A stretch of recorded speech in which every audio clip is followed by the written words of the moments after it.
안녕하십니까, 낭만 강사 홍사부입니다. 자, 오늘은 거점 학교에 대해서 좀 설명을 해 드릴 건데, 동영상을 두 개로 구분하려고 합니다. 하나는 거점 학교인데 지금 현재 2학년 3학년은 그 고교학점제가 아니죠. 그런데도 거점 학교가 사실 있었습니다. 자, 거기에서 말씀을 드릴 거고, 다음 동영상에서는 고교학점제 상황에서의 거점 학교가 어떻게 활용되는지 그거에 대해서 동영상을 찍도록 하겠습니다. 자, 오늘 할 것은 일반적인, 그러니까 고교 학점제하고 상관없는 거점 학교가 어떤 건지에 대한 것을 이야기해 드리려고 합니다. 일단 거점 학교는요, 2016년부터 시행이 됐어요. 그러니까 이전부터 있었던 겁니다. 하지만 그 거점 학교는 내가 들을 수 없는 어떤 수업을 어떤 공립학교에서 개설을 해서 거기로 가서 들을 수 있는 제도인데, 그거를 좀 개설하는 학교도 좀 적고, 그 다음에 학과도 좀 제한적이라서 아직까지 우리가 익숙하지 않았던 문제점은 좀 있습니다. 자, 이게 과학도 있지만 미술, 체육, 그 다음에 연기, 그 다음에 무슨 동영상을 만드는 그런 것들도 존재하거든요. 그러니까 상당히 좀 광범위하게 있는 것은 사실입니다. 자, 그러면 거점 학교가 어떤 식으로 활용이 될 수 있는지, 그리고 장점과 단점, 그리고 어떤 상황에서는 도움이 되고 어떤 상황에서는 도움이 되지 않는지에 대해서 한번 말씀을 드리도록 하겠습니다. 먼저 거점 학교의 장점에 대해서 한번 좀 생각을 해볼까요? 거점 학교의 장점이라는 것은 자기 학교 내에서 개설되어 있지 않은 과목을 들을 수 있다. 3년간 최대 8학점 8개의 과목을 들을 수 있다는 겁니다. 자, 그런데 이렇게 된다 그러면 가장 중요한 부분은 포트폴리오를 구성하기 위해서 자기가 계획을 많이 세워야 된다는 거죠. 그러니까 자기가 어떠한 하나의 목표가 확실하게 굳혀진다면 분명히 도움이 될 수도 있다는 겁니다. 자, 그리고 이 거점 학교에서 듣는 수업은 3단계 평가를 해서 성취도 평가입니다. A, B, C. 그러니까 절대 평가를 하는 거죠. 그러니까 상대 평가가 아닙니다. 자, 그리고 성적을 평가하는 데 있어서 출결 사항도 분명히 기재가 되고요. 그 다음에 나이스를 통해서 기재가 되기 때문에 학생부에 타 교육기관이라고 나옵니다. 그러니까 거점 학교를 통한 수강을 들었구나라는 것을 알 수 있는 상황이죠. 그리고 ABC에 대한 성적을 내는 데 있어서 지필시험도 있고요. 그 다음에 평가와 토론이 있습니다. 저는 여기서 좀 집중해 보는 것은 일부 학교에서 진행하는 거에서는 공동 논문을 만드는 것까지 하는 걸로 알고 있는데, 이 부분이 상당히 좀 강점이 될 수도 있다는 부분입니다. 우리가 학생부에서 가장 중요한 것은 기승전결이 다 돼야 돼요. 그래서 결론까지 나서 어떤 성과물이 나왔다면 그것은 상당히 좋은 그 활동으로 인정을 하고 있거든요. 그런 면에서는 상당히 강점이 될 수 있을 것 같습니다. 자, 그리고 세특에 올릴 수가 있습니다. 특히 그 세특은 어떤 식으로 올리냐면 나이스를 통해서 선생님이 올려주는 형식으로 갑니다. 자, 근데 이 세특으로 올리는 부분은 학생부의 특성도 좀 고민을 해봐야 되거든요. 그러니까 이론상 포트폴리오를 구성하는 데 있어서 상당히 도움이 될 수 있다. 그리고 세특으로 조금 더 넣을 수 있다라는 생각을 한다면 이론상 상당히 장점을 갖는 것은 분명히 맞습니다. 자, 하지만 장점만큼 단점도 상당히 명확합니다. 자, 첫 번째 단점은 개설된 수업에 한계가 있어요.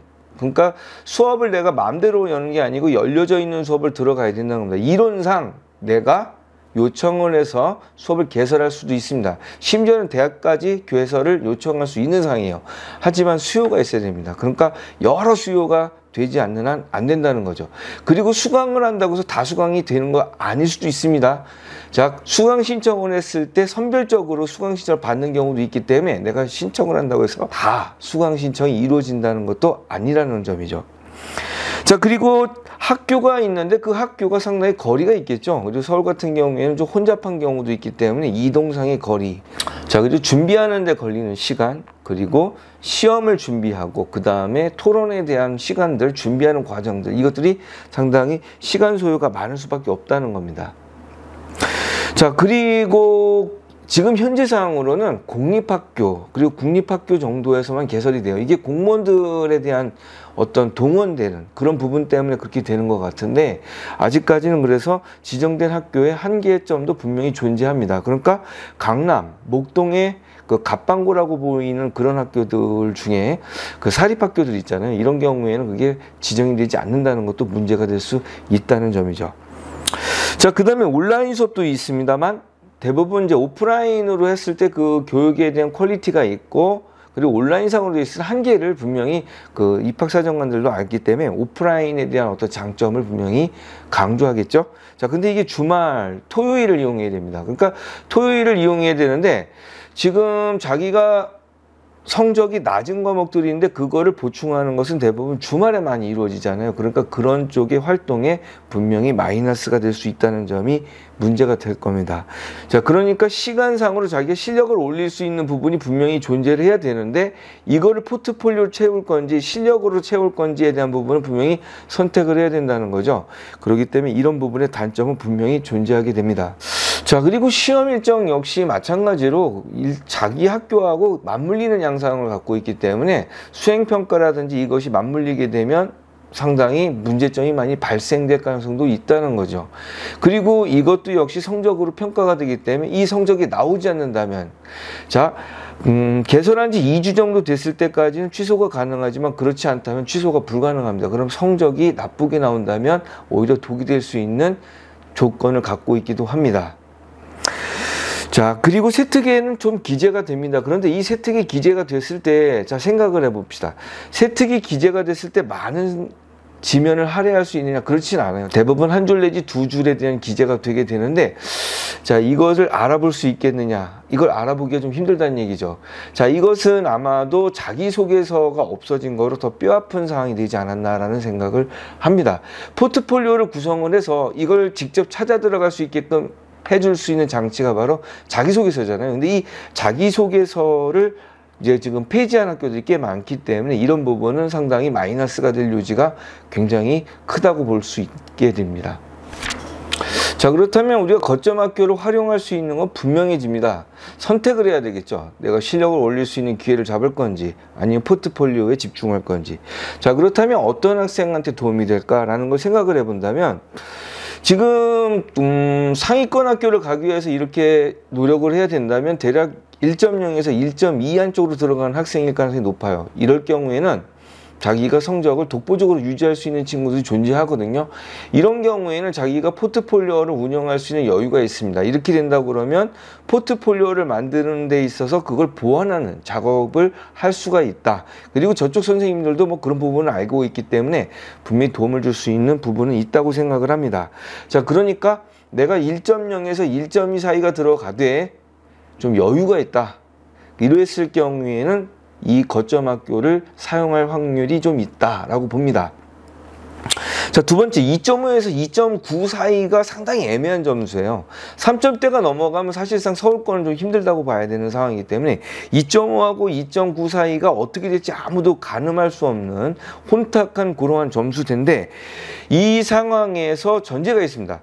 자기가 수능에 대한 가능성이 없다고 판단했을 경우에는 당연히 이 거점 학교를 이용을 해서 자기가 보완을 할 수 있는 부분을 만드는 것도 나쁘지 않다고 생각을 합니다. 자, 하지만 시간적인 부분을 많이 사용을 해야 되기 때문에 점수가 떨어질 수도 있어요. 그러니까 점수가 떨어지지 않도록 자기가 상당히 계획적으로 진행하지 않는다면 오히려 독이 될 수도 있다는 것을 명심해야 됩니다. 자, 그렇다면 절대 좀 사용하지 않았으면 좋겠다라고 생각하는 경우는 어떤 경우냐? 자, 지금 이제 1.2 정도의 내신을 유지를 해야지 서울대학교의 그 직윤을 들어갈 수 있는 상황이 어느 정도 요건이 됩니다. 자, 이제 1.2를 유지하는 데 있어서 내가 점수를 만든 데가 간당간당하다. 그렇다면 1.2의 점수를 유지하는 데 좀 더 힘을 쏟아야 된다고 생각을 합니다. 1.3을 넘어가게 되면 일단 직윤을 사용할 수 없는 상황이기 때문에 1.2를 넘어갈 수 있다. 그 안쪽에 들어가는 것을 내가 노력하지 않으면 이게 홀라당 넘어갈 수 있다. 이런 상황이라면 당연히 어떻게 될까요? 자기 성적을 유지하는데 힘쓰는 것이 훨씬 더 낫다는 겁니다. 포트폴리오보다 점수를 유지하도록 노력하는 것이 좀 더 좋다. 더 긍정적이다. 이런 상황이라고 봐야 되겠죠. 자, 그 다음에 수능 성적이 자기가 어느 정도 자신이 있다. 이런 경우에는 거점 학교를 활용할 필요는 없다고 생각해요.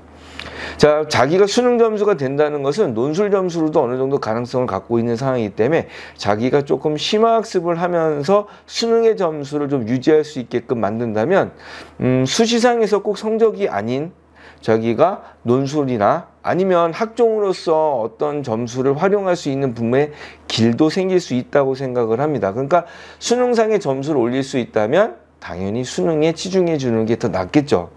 자, 학생 중에 한 명이 이제 거점학교에 대한 그 권유를 받아서 저한테 거점학교가 뭐며 어떤 식으로 이루어지는 데 대해서 질문을 해서 그거에 대해서 찾아봤더니 어머님들 자체들도 조금 궁금해 하시는 경우가 있어서 그거에 대한 답변을 드리기 위해서 동영상을 찍었습니다. 자, 가장 중요한 것은 모든 것들은 다 선택이고 그 선택을 했을 경우엔 책임이 따릅니다. 그 책임이 따랐을 때 그 책임을 완수하지 않는다면 자기의 선택은 상당히 나쁜 결과로서 자기한테 돌아오게 됩니다. 그리고 성적이 가장 중요한 거죠. 거점학교도 성적에 관련된 내용입니다. 그리고 수능도 당연히 성적에 관련된 내용이죠.